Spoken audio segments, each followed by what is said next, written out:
Hey everyone, very warm welcome to all of you. Welcome to teaching Pathshala और मैं हूं आपकी एजुकेटर ज्योति। आज के वीडियो में हम बात करने वाले हैं गेट सिलेबस के बारे में, that is for life sciences, जिसका कोड है दैट इज़ एक्सेल 2021 की बात कर रही हूँ। मेनली इसमें मैं सब्जेक्ट सिलेक्शन के बारे में बताऊंगी। गेट का जो एग्जैक्ट सिलेबस है उसका डिस्कशन माइट भी नेक्स्ट वीडियो में आएगा आपके लिए। इस पर्टिकुलर वीडियो में जो आपका सिलेबस दे के रखा है, मतलब कौन कौन से यूनिट दे के रखे हैं, उस सिलेबस का सिलेक्शन कैसे करना है इसके बारे में हम बात करेंगे। क्योंकि बहुत से स्टूडेंट को कन्फ्यूजन हो रहा है कि पेपर में सेलेक्ट करना है या फिर एग्ज़ाम के टाइम करना है या फिर समथिंग लाइक दैट। जो भी चीज़ें हैं उसके बारे में आज हम यहाँ पर डिस्कस करेंगे।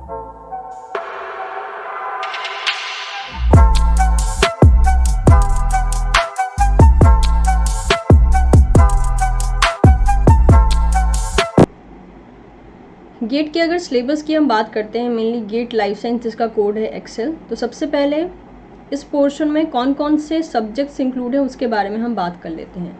आपको एक पर्टिकुलर पोर्शन मिलेगा जिसका नाम है केमिस्ट्री। ठीक है, केमिस्ट्री पोर्शन जो होगा गेट एक्सेल के स्टूडेंट के लिए कंपलसरी है। And this is a request guys, please ध्यान से सुनिएगा, बिकॉज मुझे समझ में नहीं आता है, आपके लिए वीडियोस बनाई जाती हैं पर आप उनको ध्यान से देखते क्यों नहीं हैं। लास्ट वीडियो में भी मैंने डेट मेंशन कर रखी थी कि कौन सा डेट आखिरी डेट है, फिर भी स्टूडेंट पूछ रहे हैं मैम आखिरी डेट कौन सा है। तो आप लोग वीडियोस अच्छे से नहीं देखते, तो वीडियोस आप लोग के लिए बनाए क्यों जा रहे हैं? आपकी प्रॉब्लम को शॉर्ट आउट करने के लिए तो वीडियोस बनाए जा रहे हैं। तो please it's a request, video को ध्यान से सुना करिए, देखा करें। ठीक है, बिकॉज हम यहाँ पे बैक स्टेज में मेहनत करके आप लोग के लिए वीडियोस बनाते हैं, बट आप लोग उसको ध्यान से सुनते भी नहीं हैं। तो मतलब आपके लिए सब कुछ हम करके दे रहे, तो एटलीस्ट आप ध्यान से सुन के उसको ओबे तो बिल्कुल कर सकते हैं, राइट। तो अगेन मैं सारी बातों को कवर कर रही हूँ इस वीडियो में, प्लीज़ ध्यान से सुनेगा। ध्यान से सुनेंगे तो कोई डाउट रहेगा नहीं आपके पास। तो गेट सिलेबस की अगर हम बात करते हैं, जैसे मैंने कहा एक्सेल इज़ अ कोड। इसमें आपको जो सेक्शन देखने को मिलता है, पहला मिलता है फर्स्ट सेक्शन जो होता है दैट इज़ जनरल एप्टीट्यूड।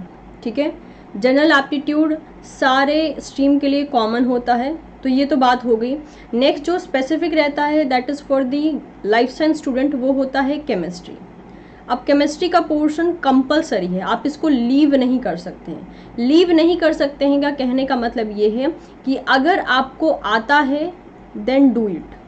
ठीक है, अगर आपको केमिस्ट्री का पोर्शन आ रहा है, यानी आप क्वेश्चन सॉल्व कर पा रहे हैं तो कीजिए, नहीं कर पा रहे हैं तो देन लीव इट। ओके, अगर नहीं कर पा रहे हैं नो देन लीव इट। कुछ बच्चे बोलते हैं कंपलसरी का मतलब मैम ज़बरदस्ती करना पड़ेगा। ज़बरदस्ती कोई आपसे कहीं भी क्वेश्चन नहीं करवाता है। क्वेश्चन आपको दिए होते हैं, आपको उसमें से करना होता है। अगर आपको आता है तो कीजिए, नहीं आता है तो लीव कर दीजिए। पेपर ये आता है आपका 25 मार्क्स का, तो 25 मार्क्स आपका इवैल्यूएट नहीं होगा। मतलब पेपर आप कितना भी अटेंड कर लीजिए, ये 25 मार्क्स आप गवा चुके हैं, लूज़ कर चुके हैं, इसका मतलब ये होता है। ठीक है, क्योंकि इसमें नेगेटिव मार्क्स भी होता है, अगर आप गलती करते हैं तो नेगेटिव मार्क्स भी आपका जाता है। तो ये तो हो गई केमिस्ट्री की बात। दोबारा आऊँगी इस पर्टिकुलर टॉपिक पे, पहले मैं आपको बता दूँ सारे के सारे पेपर ऑब्लिक सेक्शन का नाम। तो पहला तो सेक्शन हो गया दैट इज जनरल एप्टीट्यूड। दूसरा सेक्शन हो गया आपके लिए केमिस्ट्री, जो कि मैंडेटरी होता है, जनरल एप्टीट्यूड भी मैंडेटरी होता है। नेक्स्ट आता है 5 डिफरेंट सेक्शन। ठीक है, ये 5 डिफरेंट सेक्शन आ जाते हैं आपके लिए, जिनका नाम है biochemistry, botany, microbiology, zoology and food technology. अब इन 5 में से सिर्फ किसी 2 का सिलेक्शन करना होता है आपको। यानी for example if you wish you can opt for that is biochemistry and botany. अगर आपको ये नहीं करना है, आप बॉटनी माइक्रोबायोलॉजी कर लीजिए। कोई भी 5 में से किसी भी 2 का आपको कॉम्बिनेशन बनाना है। सबसे कमाल की बात यह है कि ये कॉम्बिनेशन के बारे में आपको पेपर में फिलअप करना ही नहीं होता। यानी कहने का मीनिंग, जो रजिस्ट्रेशन फॉर्म होगा उसमें आपसे कहीं भी नहीं पूछा है कि आपका कौन सा प्रेफरेंस लेवल होगा, 2 कौन सा पेपर होगा जो आप चूज़ करना चाहते हैं। इसको चूज़ करने का ऑप्शन मिलेगा आपको एग्जामिनेशन हॉल में। वहाँ पर जाकर आपको देखना है कि आप कौन से, जो 2 पेपर का आपने प्रिपरेशन किया है उसी प्रिपरेशन के अकॉर्डिंग आप वो 2 पेपर सेलेक्ट करेंगे। दैट इज़ फॉर्म फिलअप करते टाइम इन 5 में से किसी का भी कुछ भी रोल नहीं होता है।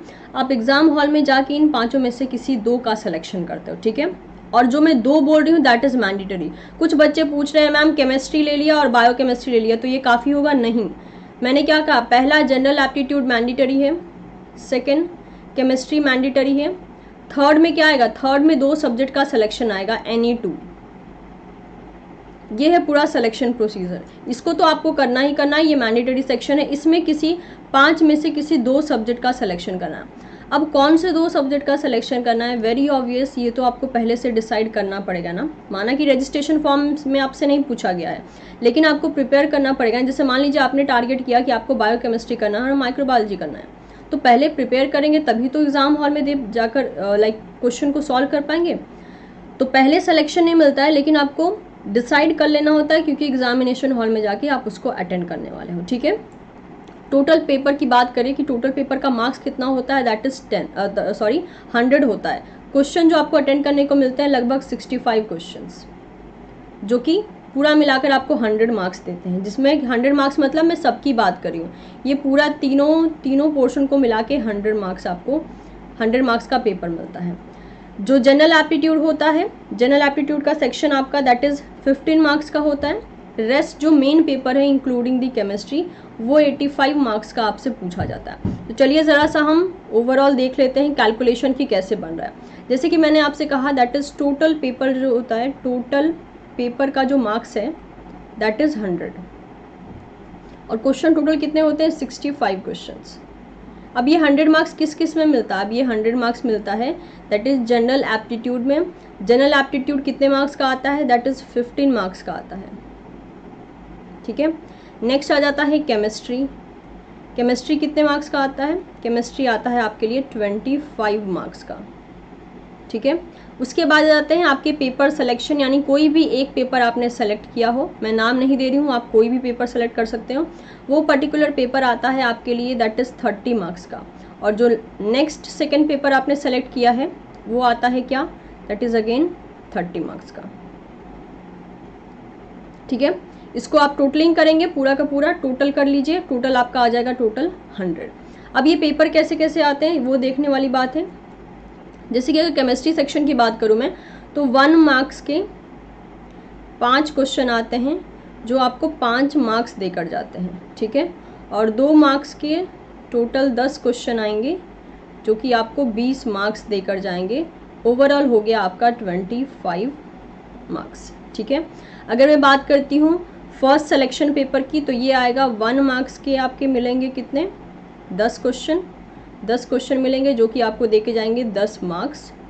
2 मार्क्स के जो क्वेश्चन मिलेंगे वो कितने होंगे, वो भी होंगे 10 क्वेश्चन, जो टोटलिंग करवाएंगे आपका 20 का, ये हो जाएगा 30 मार्क्स। सबका यही पूरा का पूरा रूल है। अब बात आती है इसका सिलेक्शन कैसे करें। 2 पेपर कितने, टोटल 5 पेपर है, दैट इज़ योर बायोकेम है, माइक्रोबायोलॉजी है, botany, zoology and food technology. कहीं भी कोई भी रिस्ट्रिक्शन आपको यहाँ नहीं मिलता है। ठीक है, कोई भी 5 में से किसी भी 2 का कॉम्बिनेशन आप यहाँ पे लगा सकते हैं। ठीक है, कॉम्बिनेशन 5 है, 5 में से कोई भी कॉम्बिनेशन बैठा सकते हैं, कोई रिस्ट्रिक्शन नहीं है। अब कोई बच्चा पूछेगा मैम कौन सा कॉम्बिनेशन सही रहेगा, ये टोटली आपके प्रिपरेशन पे डिपेंड करता है। जिसके लिए आप बेस्ट तरीके से रेडी हैं वो कॉम्बिनेशन आपके लिए बेस्ट हो जाएगा। ये हम नहीं बताएंगे, ये आप चूज़ करेंगे कि कौन सा कॉम्बिनेशन आप लेना चाहते हैं। You can take either biochemistry plus micro, like मेरा जो गेट क्लियर है वो इन दोनों के कॉम्बिनेशन से मेरा क्लियर है। ठीक है, सेकेंड आप कर सकते हो दैट इज़ बायोकेमिस्ट्री, बॉटनी, कोई भी। ठीक है, कोई भी कर सकते हो। नेक्स्ट आप कर सकते हो that is botany plus micro कर सकते हो। ठीक है, या फिर आप कर सकते हो माइक्रो प्लस फूड टेक्नोलॉजी कर सकते हो, या फिर माइक्रो प्लस जूलॉजी कर सकते हो। मतलब कोई भी पॉसिबल कॉम्बिनेशन, जितने इनसे पॉसिबल कॉम्बिनेशन बन सकते हैं 2 का, कोई भी 2 आप कर सकते हो, कहीं भी रिस्ट्रिक्शन नहीं। अगर आप बॉटनी के हो तो बॉटनी ले लो और एक और सब्जेक्ट सेलेक्ट कर लो, लेकिन यहाँ से 2 से कम आप सेलेक्ट नहीं कर सकते हो। ठीक है, ये तो हो गई पहली बात। उम्मीद करती हूँ आप समझ में आ गया होगा। यहाँ कोई भी रूल फॉलो नहीं होता है, कोई भी यहाँ पे रूल नहीं लगता है कि आपको कौन सा 2 सेलेक्ट करना है। जो भी सब्जेक्ट आप प्रिपेयर कर सकते हो इनमें से कोई भी 2 सेलेक्ट कर लो, कोई दिक्कत नहीं होगी। ठीक है, अब आते हैं मेन चीज़ पे कि पेपर 100 का होता है। ठीक है, सबसे दिक्कत वाली बात हो जाती है साइंस वाले स्टूडेंट्स के लिए ये केमिस्ट्री पोर्शन। ये केमिस्ट्री का पोर्शन आता है 25 मार्क्स का, लेकिन मैक्सिमम जितना मेरा एक्सपीरियंस कहता है रेयरली बच्चे इसके लिए प्रिपेयर कर पाते हैं, बिकॉज केमिस्ट्री का सेक्शन ऐसा है कि बच्चे रेगुलर टच में नहीं है, क्योंकि एक बार लाइफ साइंस डिपार्टमेंट में हम एंटर कर जाते हैं केमिस्ट्री हमें पढ़ने का मौका नहीं मिलता है। तो केमिस्ट्री को पढ़ने के लिए आप मेनली 12th क्लास का पोर्शन आपको कॉमन ज़्यादा मिलेगा। आने वाले वीडियो में सिलेबस का एनालिसिस करने वाली हूँ, उसमें मैं इसको डिटेल में डिस्कस करूँगी। ऑल्दो इन केस अगर केमिस्ट्री आपको नहीं अटेंड करनी है, आपको मतलब आपको लग रहा है कि आप प्रिपेयर नहीं कर पाओगे, तो केमिस्ट्री का सेक्शन आप लीव कर सकते हो। लेकिन एक सबसे बड़ा ड्रॉबैक, मैं आपको सिर्फ एक सॉल्यूशन बता रही हूँ कि केमिस्ट्री को लीव करने का एक सबसे बड़ा ड्रॉबैक क्या है कि अगर आप 100 का पेपर आ रहा है और 25 मार्क्स का ऑलरेडी छोड़ दे रहे हो, ये तो आपके काउंटिंग में तो लिया ही जाएगा क्योंकि 100 मार्क्स 25 को इंक्लूड करके ले रहे हैं। लेकिन जब आप खुद अटेंड नहीं कर रहे हो तो रियलिस्टिक बेसिस पे आपके लिए अटेंड रह जाता है 75 मार्क्स का। अब इस 75 मार्क्स में से अगर आपको रैंकिंग अच्छी लेकर आनी है, 45 प्लस मार्क्स आपको लाने होते हैं। और ये मार्क्स 45 प्लस मार्क्स कौन कौन देगा? या तो जीए देगा और ये 2 सब्जेक्ट्स देंगे। तो अब आप समझ सकते हैं कि आपको प्रिपरेशन कितने हायर लेवल की करनी होती है, क्योंकि इसका स्टैंडर्ड CSI नेट जैसा नहीं होता है, इसका स्टैंडर्ड अलग होता है। गेट का जो क्वेश्चन होगा उसका स्टैंडर्ड अलग है, CSI नेट से मिलता जुलता नहीं होता है। CSR के नेट के क्वेश्चंस अलग टाइप के होते हैं, गेट का काफ़ी कुछ अलग होता है, ठीक है। तो depending upon that you have to think. ऐसा नहीं है, मैं यहाँ पे किसी को इनकरेज नहीं कर रही हूँ कि केमिस्ट्री लीव कर दीजिए। मैं आपको एक ऑप्शन बता रही हूँ कि अगर इन केस आपको लगता है आपसे केमिस्ट्री नहीं होगी, then you can do this. लेकिन यहाँ पे मेहनत ज़्यादा बढ़ जाती है क्योंकि जो आपका कट ऑफ एरिया होगा वो आपके लिए बहुत टफ हो जाता है। लेकिन अगर केमिस्ट्री कर सकते हैं तो you are well and good, क्योंकि आपको सिलेक्शन जो है 100 में से करना होगा। दैट इज़ गेट तो आपका 100 में से ही मार्क्स देगी, लेकिन आप अपने लेवल पे अगर आप देखो तो 25 मार्क्स अगर हटा देते हो तो 75 का आपके पास टोटल मार्क्स हो जाता है कि आप पूरा पेपर 75 में से दे रहे हो, जहाँ से आपको 45 प्लस लाना ही लाना है अगर एक अच्छी रैंकिंग आपको चाहिए तो, ठीक है। तो ये सब था आपका सिलेक्शन प्रोसीजर। उम्मीद करती हूँ आपको एक क्लियर कट आइडिया मिल गया होगा। अगेन आई एम सेइंग, ये सब कुछ सिलेक्शन आपको पेपर में करना होता है, रजिस्ट्रेशन पेपर में इन सब का कुछ भी लेना देना नहीं है। रजिस्ट्रेशन में आपको या तो गेट एक्सेल लेना है, गेट बायोटेक अगर आप गेट बायोटेक के लिए इंटरेस्टेड हो, गेट इकोलॉजी इवोल्यूशन अगर आप उसके लिए इंटरेस्टेड हो, तो ये सारा का सारा ऑप्शन था। और इनके ऑब्वियसली इनके अपने अपने नेगेटिव मार्क है। आई थिंक 1 मार्क्स पे आपको 0.33 नेगेटिव मार्क्स होता है एंड 2 मार्क्स के क्वेश्चन पे 0.66 नेगेटिव मार्क्स होता है। तो ऐसा नहीं है कि गलती करोगे आप तो कुछ कटेगा नहीं, ऑब्वियसली नंबर यहाँ पे आपके अच्छे खासे जाएंगे। तो आई एम एक्सपेक्टिंग कि आप बहुत कुछ आपके दिमाग में क्लियर हो गया होगा कि क्वेश्चन कैसे अटेंड करने होते हैं एग्जाम में। लेकिन again I am saying, as because आपको कोई 2 पेपर यहाँ से अटेंड करना है तो पहले से ही डिसाइड करके रखिए कि कौन सा 2 पेपर, क्योंकि वही 2 पेपर को आप अभी से पढ़ना शुरू करोगे तब जाकर फरवरी में जो है आप एग्ज़ाम दे पाओगे, ठीक है। Even I would like to tell you कि लास्ट टाइम हमने भी एक क्रैश कोर्स चलाया था गेट के लिए, जिसमें कि हमने लगभग जो है मोर देन 75 स्टूडेंट्स का जो है सिलेक्शन दिया था। इन केस इस बार अगर प्लानिंग होती है तो I will let you know, इसलिए जिसके लिए आप टीचिंग पाठशाला को सब्सक्राइब करके रख सकते हैं, क्योंकि जो भी इन्फॉर्मेशन होगी मैं टीचिंग पाठशाला के थ्रू ही दूंगी। कि अगर कोई इनफैक्ट कोई फिर से अगर क्रैश कोर्स अगर लॉन्च होता है तो I will let you know जितना भी जल्दी हो पाएगा। Okay, so thank you so much everyone. और वीडियो पसंद आया हो तो इसे लाइक ज़रूर करें और अपने उन सारे दोस्तों के साथ आप शेयर कर सकते हैं जिनको इस टाइप के वीडियोज़ की ज़रूरत है। So thank you so much.